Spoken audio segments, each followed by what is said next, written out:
In 1933, a film was released that became one of the most influential films of all time. It was King Kong, and it starred one of the most glamorous stars of Hollywood, Fay Wray. Fay Wray's origins were here at the foot of the Canadian Rockies, where she was born on a pioneer ranch that her father called Rayland in 1907. This is a reminiscence of Fay Wray and her origins in Cardston, Alberta, and her rise to fame in Hollywood.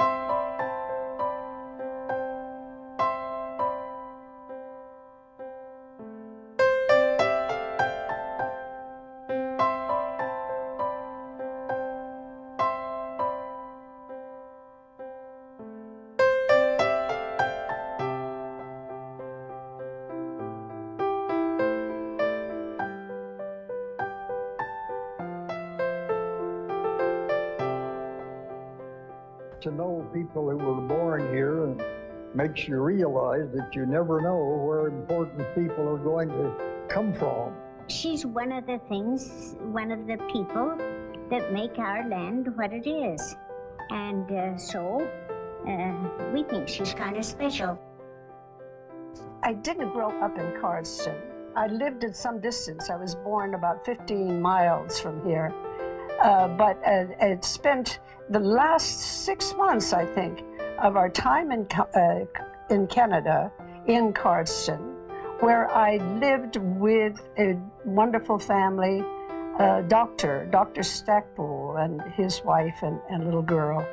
And the reason for that was that my family had decided to leave the ranch where I was born and brought their 4 children here to Cardston, where we stayed for 6 months before we went back to the States where my mother was born. Well, I remember things about Cardston myself. I remember the house where I stayed with Dr. Stackpool.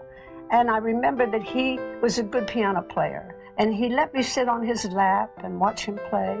And there was a beautiful sofa in that room that was black and it had big buttons in it, you know, that I put my finger down in and touch while I was listening to him play. These are the little things that children remember. They don't remember the big landscape scenes, which are magnificent, magnificent. It's wonderful around here.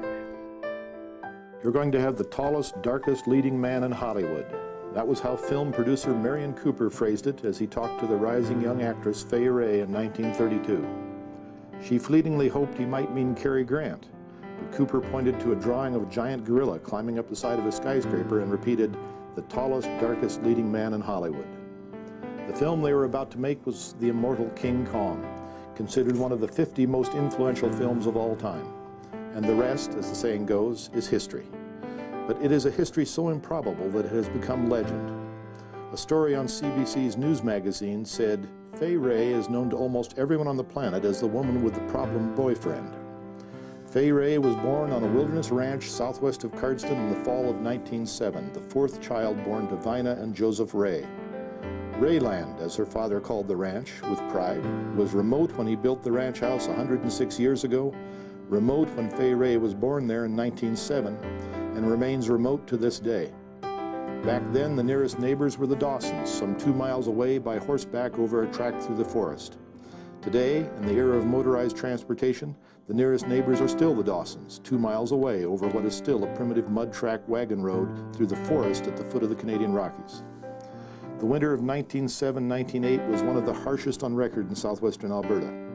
In the foothills, the snow accumulated to a depth of 5 feet on the level and much deeper in drifts.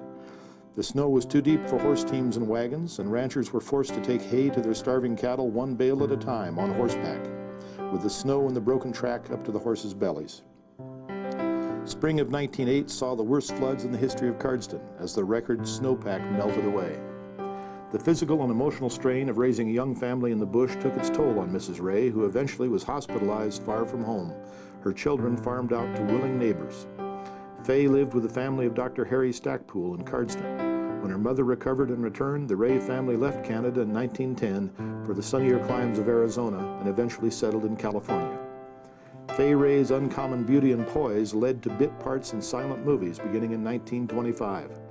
At the age of 18, she signed with the Hal Roach Studio, launching a career which was to span 33 years and nearly 80 movies. She rose to stardom and eventual worldwide fame as one of Hollywood's most glamorous leading ladies.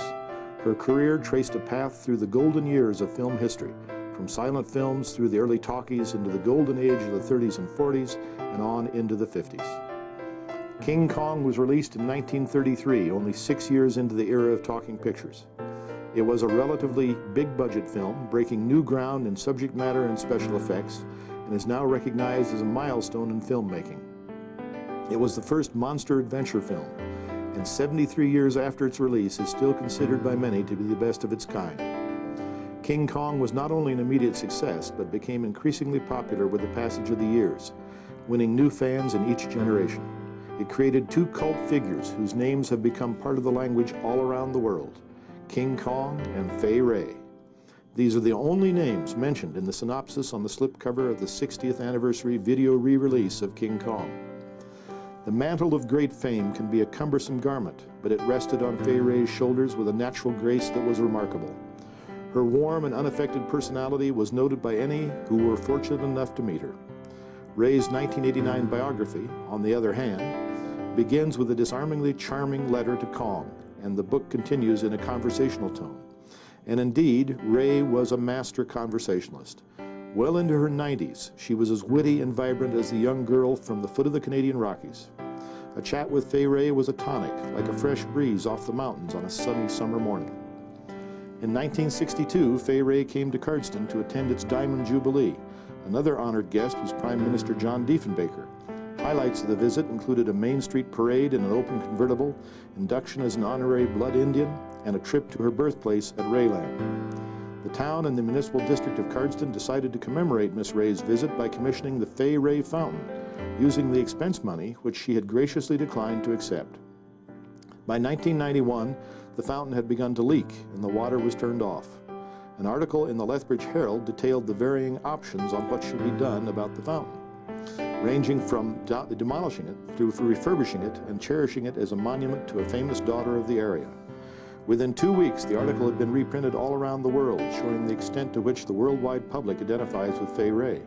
The chairman of the Cardston Tourism Board received outraged telephone calls from across the country demanding that the fountain be saved. In the end, the pro-fountain faction prevailed, and the Tourism Board commissioned an original watercolor painting of the restored fountain to mark the event. When the painting was sent to Fay Wray in Los Angeles, it replaced a Picasso on her wall. It is easy to see why Alberta would cherish the memory of Fay Wray, a beautiful little backwoods girl who grew into a princess of the make-believe world of Hollywood. It is perfectly natural that people should want to identify with such a person, to hold on to her coattails and meet the famous people of our time through her, to count her successes and sorrows as somehow being partly our own. The more puzzling question is, why would Fay Wray be interested in Alberta? There is in all people an innate desire to know themselves by understanding their origins. In the mountain fastness of Canada, Fay Wray's family for a time had been complete. This mountain home and the nearby communities of Mountain View and Cardston had been the compass of her little girl world. It should not be surprising that she should look back from the heights of fame and long life and see in the place of her birth something worth remembering. Rayland spoke to her in distant whispers of origins and might-have-beens and half-remembered mysteries of childhood. We honor ourselves by honoring one of our own, little Fay Wray, who went on to become a queen of Hollywood. And she in turn honored us all by remembering her home, our home, as a special place that shimmered like a vision seen through the mists of time.